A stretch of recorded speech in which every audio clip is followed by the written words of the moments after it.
True kayo dyan. Janine, kinatatakutan nga ba ng ibang artista sa larangan ng aktingan?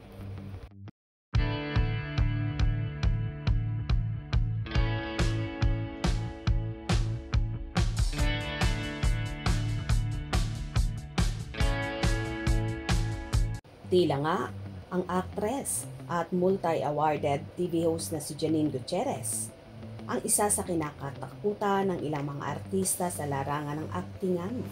Nanlalamon kasi si Janine pagdating sa acting at talagang hindi ito patatalo. Mapakontrabida or bida role ay pasok na pasok ang actress.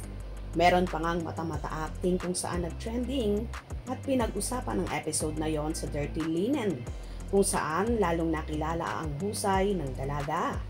Kahit nga ang mga veteranong mga aktor at actress ay humahanga ng todo kay Janine pagdating sa pag-arte.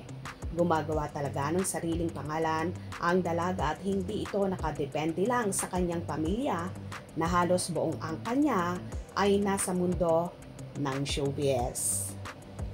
Tinatamaan ng ego mo. Kung tinatamaan ng ego mo, hindi ko na responsibilidad na punan lahat ng pagkukulang na nararamdaman mo. Pirma mo na yung annulment natin. Nakikiusap ako sa'yo. Pirma mo na. No! You don't understand. Kasal tayo. Asawa kita. Kesa mapunta ka sa iba, mamatay na lang tayong lahat.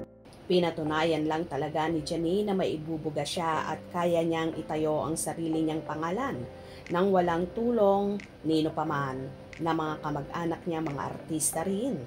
Kaya naman ang mga baguhang artista kapag si Janine na ang kaeksena ay kinakabahan at talagang pinagbubuti rin nila para di naman sila mapahiya sa actress at makasabay sila sa galing nito.